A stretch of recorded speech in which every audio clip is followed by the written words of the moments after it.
जय हिंद साथियों, आज हम सब बात करेंगे कि पीवाई क्वेश्चन का।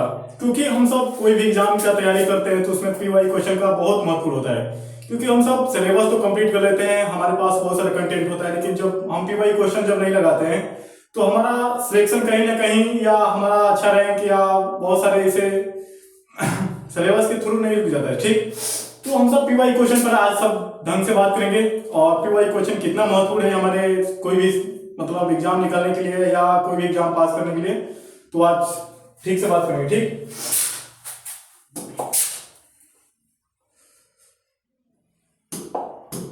देखा जाए मेरे दोस्त तो पुराने सालों का सवाल पीवाई क्वेश्चन जो होता है किसी भी परीक्षा के लिए क्या होता है, बैकबोन होता है, रीढ़ का हड्डी होता है। आप देखेंगे तो पिछले इयर्स का क्वेश्चन या रिसेंट का, आप कोई भी एग्जाम का तैयारी कर रहे हैं, अदरवाइज कोई भी एग्जाम हो, आप 11th 12th हो, 12th 10th का भी पेपर चलने वाला है फरवरी में, या आप कोई भी एग्जाम का तैयारी इससे पहले कर रहे हैं, तो उसमें क्या होता है कि बैकबोन होता है, रीढ़ की हड्डी होता है।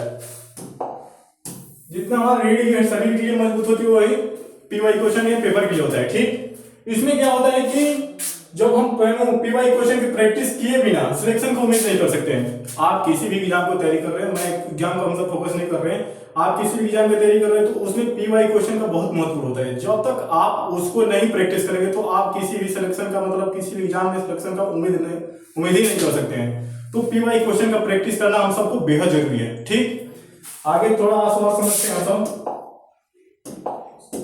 दूसरा पॉइंट, क्योंकि हम 4-5 पॉइंट ऐसे से बात करेंगे कि ऐसा होता है कि 4-5 पॉइंट हम सब बात करें और बेहतरीन तरीके से बात कर रहे हैं, उस पर आप सब उस बात को फॉलो करिए, तभी जाकर आपका सिलेक्शन यहाँ आप पा सकते हैं। ठीक से ठीक, इसमें देखा जाए दूसरी बात तो कहा जाता है कि जब एक किताब को बार बार पढ़ते हैं तो हर बार आपकी परफॉर्मेंस इंप्रूव होती है। आप देखते हैं कि एक ही किताब को हम सब बार बार पढ़ते हैं तो उसमें नए नए कंसेप्ट भी सीखते हैं, हमारा जो जानने के तरीका होता है हम इंप्रूव भी करते हैं, उसमें हमें परिवर्तन भी होता है। ठीक, तो हम सब एक ही क्वेश्चन मतलब प्रीवियस रिसेंट क्वेश्चन को लगाते हैं या किताब उसी को लेकर हम बार बार रिवीजन करते हैं, तो क्या होगा, हमारे अंदर नॉलेज भी बढ़ेगा, कंसेप्ट भी आएगा और क्या होगा कि इंप्रूव भी करेंगे। ठीक, और क्या होता है मेरे दोस्त कि आप एक अच्छे रैंक लाने का चांस भी बढ़ जाते हैं, आप एक अच्छे रैंक लाने के भी चांस बढ़ता है। आप जब रिसेंट ईयर का पेपर का सॉल्व करेंगे या आप बार बार उसको रिवीजन कर लेंगे तो क्या होता है कि अच्छा रैंक लाने का चांस भी बढ़ जाता है। ठीक, दूसरा बात देखा जाए तो हमेशा याद रखिए मेरे दोस्त, हमेशा याद रखिए कंटेंट सिलेक्शन। अब देखिए कितने बच्चे तो यहाँ पर ये सोचते हैं कि कंटेंट तो सबके पास होता है, कौन सा उसका सिलेक्शन हो जाता है। हम लोग हम सब यही सोचते हैं कि कंटेंट तो इसके पास भी है, कंटेंट इसको भी पास है, सबके पास कंटेंट होता है, कंसेप्ट सबके पास होता है, लेकिन सिलेक्शन तो नहीं होता है। तो हम सब यही सोचते हैं। देखिए कंटेंट क्या होता है कि निर्धारित नहीं करता है आपका सिलेक्शन, कंटेंट आपका निर्धारित नहीं करता है सिलेक्शन। इसमें क्या होता है कि आपके तो बस समर्पण और शिद्दत का खेल है, आप कितने बार उसको रिवीजन कर रहे हैं, आप कितना उसको समर्पण से शिद्दत से पढ़ रहे हैं, ये आप पर डिपेंड करता है। ये कंटेंट नहीं कि आपका सिलेक्शन दे देगा, कंटेंट आप कितने बार रिवीजन करते हैं ये मायने रखता है। ठीक, आगे कुछ और सब समझते हैं बेहतरीन तरीके से। ये हमारे एक्सपीरियंस का शब्द है। ठीक, तीसरा महत्वपूर्ण शब्द देखा जाए मेरे दोस्त, तो जब भी आप किसी पीवाई क्वेश्चन का पेपर को सॉल्व कर रहे हैं तो एक बिल्कुल नई कॉपी बनाइए। ये हमारा एक्सपीरियंस होता है कि जब भी आप प्रीवियस क्वेश्चन का मतलब सॉल्व कर रहे हैं तो उसमें नई कॉपी बनाइए। उससे क्या होगा कि आप नई कॉपी बनाएंगे तो उसमें प्रीवियस क्वेश्चन का मतलब सॉल्व करते करते उसमें क्या होता है कि गलतियां होती है, और गलतियां होती है तो नई कॉपी बनाएंगे, नई कॉपी में गलतियां क्या करेंगे, लिखेंगे, और उस गलतियों से क्या करेंगे, सीखेंगे।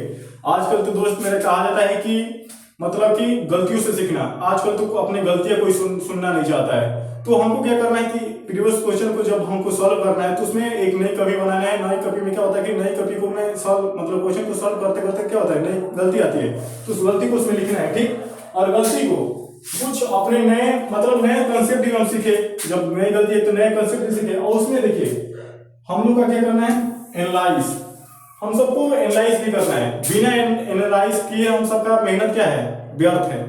सारी मेहनत व्यर्थ हो जाएगी जब तक अपने गलती से सीखेंगे नहीं और उसको हमने अपनी गलतियों को पकड़ेंगे नहीं, तब तक क्या होगा, हमारा सारा मेहनत क्या है, बेकार हो जाएगा। ठीक, कुछ और तरीके से थोड़ा सा और कुछ समझ लेते हैं। ठीक, और मेरे दोस्त ये भी शब्द हैं। ठीक, मैं तो चाहता हूं कि किसी भी कंपटीशन को या कंपटीशन ले लीजिए, या आप अदरवाइज किसी एग्जाम को, मैं तो बोल रहा हूँ कि हम ऐसे नहीं कि सिर्फ इसी एग्जाम को हम सब फोकस कर रहे हैं, हम सब तो आर्ट वाले एग्जाम के लिए बात कर रहे हैं, आप किसी भी एग्जाम के लिए, मैं तो कहता हूँ कि सभी एग्जाम के लिए, किसी भी एग्जाम को अगर कंपटीशन को भी बीट करना है तो क्या करना होगा, इसका इकलौता उपाय है मेरे दोस्त, रिपीटेशन। हम इसका फैन है मेरे दोस्त, रिपीटेशन, बार बार पुनरावृत्ति।